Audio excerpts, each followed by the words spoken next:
What's going on, everybody?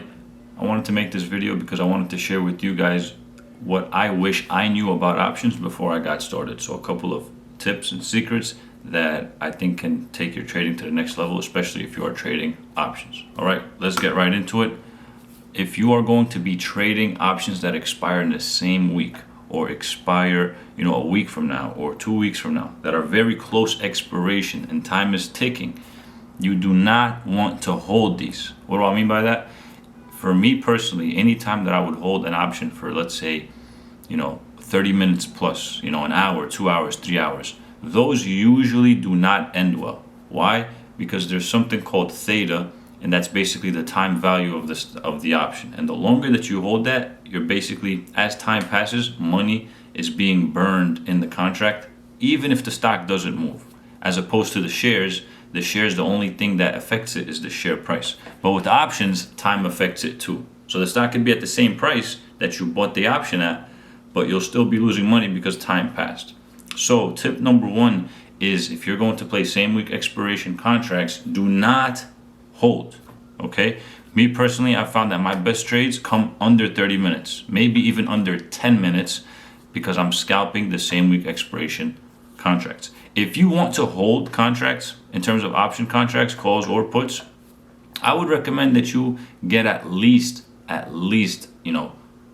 weeks out, 6 weeks out, or even more, right? And that's because theta won't hurt you as much. Okay, so again, that's tip number one.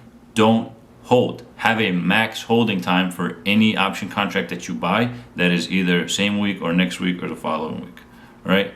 Another thing, you have to know where your stop loss is. Now, again, this is very important for stocks as well when you're trading the shares, but it's even more important with options because, again, it allows us to not hold too long, right? So let's say, for example, you look at Tesla and you're like, oh, I want to play Tesla here to the upside. I think it's going to keep going up. You see Tesla at 700, so you want to jump in and get a call. Before you go in and you buy that call, you got to ask yourself, where does Tesla have to go against me in order for me to get out? Why is that important? Because let's say, for example, that 700 call is worth, I don't know, $800. I'm just going to make up a number. If that Tesla call is $800, that contract is on its way to $0. Okay? Most contracts expire worthless. If you put $800 into the Tesla stock, Tesla would have to go to zero. The share price would have to go to zero for you to lose that 800. But if you get the 800 contract for Tesla same week expiration, Tesla could stay the same price. All that has to happen is time just has to pass, and that $800 second by second is just getting burned into the air, right? So that's why it's super important for you to know, where does Tesla have to go against me in order for me to get out? If I'm getting in at 700, am I going to get out when Tesla goes to 695 to 690, 697? You have to know what that price is. Okay?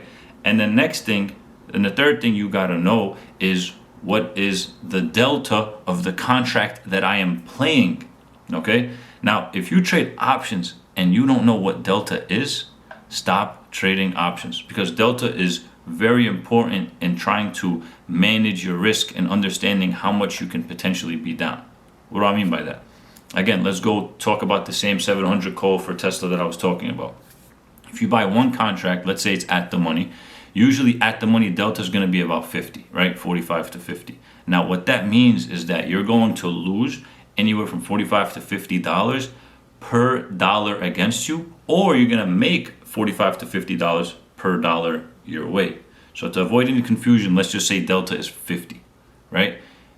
If you buy the contract when Tesla is 700, right, and you get the 700 call, and that call has a delta of 50, if Tesla goes from 700 to 699, you're going to be down about $50, plus the spread, plus the theta. That's why options can be very, very tricky, because you're losing money right away because of the wide spread and because of time passing. Trading shares is like 3-dimensional. Trading options is like 5-dimensional, because you're adding a dimension of time and you're adding a dimension of implied volatility, not to mention the wider spreads. Okay? So just to recap, those 3 things you really need to be, sure of. Don't hold too long if you're playing close expiration contracts. I recommend like no more than 20 to 30 minutes. If you want to go longer, then if you want to hold the contract longer, then just get 6 weeks out contracts, okay? Second thing is knowing where your stop loss is. And the third thing is knowing what the delta is of the contract that you are playing, okay? Now, this is just some simple stuff. There's a lot of stuff that I also want to talk about, but it's not going to all fit in one video. So if you want to know more about this, or if you want to stay up to date with more option tips and secrets and my experience, subscribe, share this video please if you found it helpful, and let me know what kind of questions you have so I can make videos. Give me ideas for what you want to see in the next videos. All right, thanks. Don't forget to subscribe, like, share this video, comment. See you guys soon.